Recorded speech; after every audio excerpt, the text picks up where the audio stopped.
Contes et légendes des mille et une nuits. L'astucieux petit chamelier. Lorsque Samoussa, le chamelier, sentit venir la mort, il appela son fils Kitir à son chevet. « Te voilà seul au monde, et sans le sou, mon pauvre enfant. Vois, ma maison tombe en ruine, et j'ai dû vendre mon cheptel pour survivre. Je ne te laisse en héritage qu'un vieux chameau, tout juste bon à agrémenter la chorba. Aussi, suis mon conseil.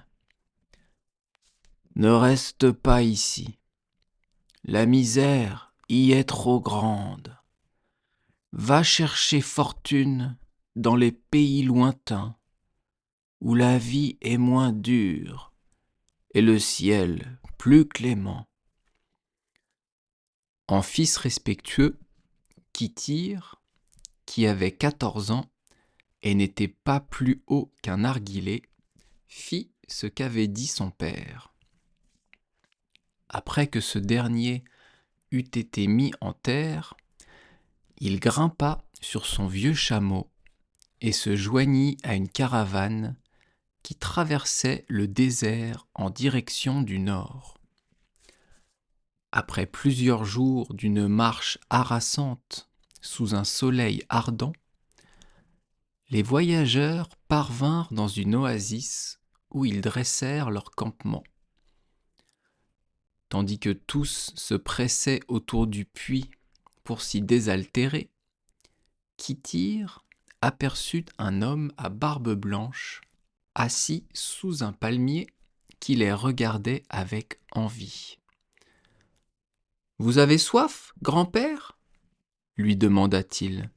« Ma bouche est aussi sèche que le sable des collines, » répondit le vieillard.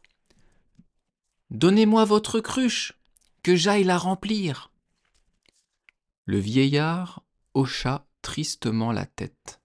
« Hélas, elle est percée, et je n'en ai point d'autre. » Devant tant de misère, le cœur de Kitir s'emplit de pitié.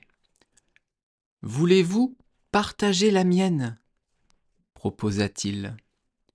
Et, sans attendre un quelconque acquiescement, il approcha sa cruche des lèvres du pauvre homme et le fit boire.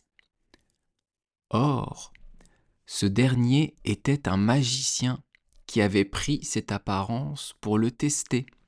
« Ta générosité vient de te sauver, ainsi que tes compagnons de route, » dit-il au jeune garçon. « Écoute bien ceci. Demain, la caravane atteindra une ville appelée Kolkara, ce qui, en langage berbère, signifie « cité de la peur ». Il vous faudra la traverser pour poursuivre votre route. Or, elle est gardée par un géant à 2 têtes, dont l'une regarde à gauche et l'autre regarde à droite, afin que rien n'échappe à sa vigilance.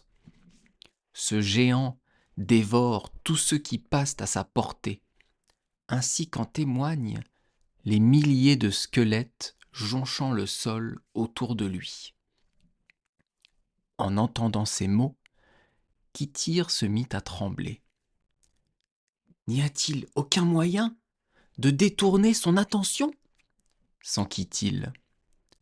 Un seul, lui poser une devinette à laquelle il ne puisse répondre. « Ah, hélas, je n'en connais pas » soupira le jeune garçon. Le vieillard fouilla dans ses hardes et en sortit une amande sèche. « Qu'y a-t-il dans cette coquille ?» demanda-t-il. « Un fruit » répondit Kitir. « Non, » dit le vieillard, « car depuis longtemps les vers l'ont mangé. » Des vers alors? Non, car faute de nourriture, ils sont morts et réduits en poussière. De la poussière alors? Non, car le temps l'a fait disparaître. Kittir se gratta le front avec perplexité. Dans ce cas, il n'y a rien. Tu te trompes, rien n'existe pas. Le jeune garçon, qui n'avait plus d'idée, donna sa langue au chat. La réponse est l'obscurité, dit le vieillard. Et, lui ayant donné l'amande, il disparut. Le lendemain, la caravane, parvenue aux portes de Kolkara, fut arrêtée par le géant à deux têtes. On imagine sans peine la terreur des caravaniers à la vue du monstre et des milliers de squelettes qui jonchaient le sol autour de lui. Croyant leur dernière heure venue, ils priaient Allah de les accueillir en son paradis, quand Kittir s'avança en brandissant l'amande. « Qu'y a-t-il dans cette coquille ?» demanda-t-il au géant. Ce dernier, qui s'apprêtait à dévorer ses premières victimes, les relâcha aussitôt. « Un fruit, répondit-il. « Non, dit Kittir, car depuis longtemps, les vers l'ont mangé. »« Des vers, alors ?» Kittir secoua la tête. « Non, car faute de nourriture, ils sont morts et réduits en poussière. »« Bon, de la poussière, alors ?» Non, car le temps l'a fait disparaître. Le géant gratta ses fronts avec perplexité. « Dans ce cas, il n'y a rien. »« Tu te trompes, rien n'existe pas. » Le géant réfléchit, puis un large sourire éclaira son visage, montrant des dents pointues, plus longues que le doigt et toutes rouges de sang. « J'ai trouvé !» s'écria-t-il. « C'est l'obscurité. » « Ce monstre est plus malin que je ne le pensais, » se dit l'astucieux Kittir en lui-même. « Mais à malin, malin et demi. »« Ta réponse n'est pas la bonne, » déclara-t-il.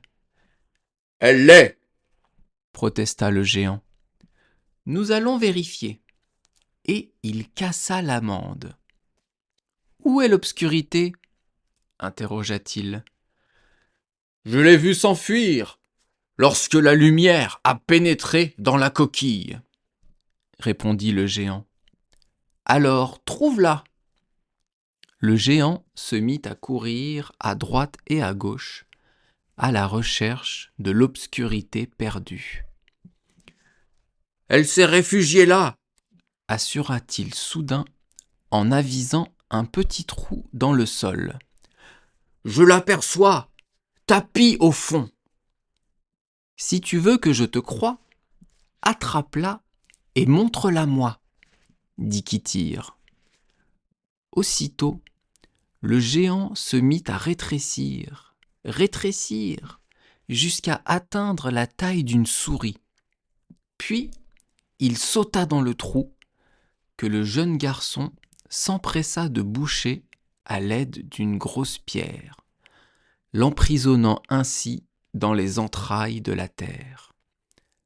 Dès lors, la cité de la peur, libérée de son oppresseur, fit la fête aux caravaniers.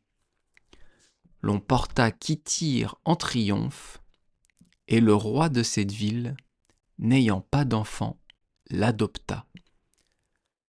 Quelques années plus tard, le fils du chamelier lui succéda sur le trône et s'avéra un souverain si sage que, sous son règne, Kolkara changea de nom pour devenir Abukhara, ce qui, en langage berbère signifie cité du bonheur.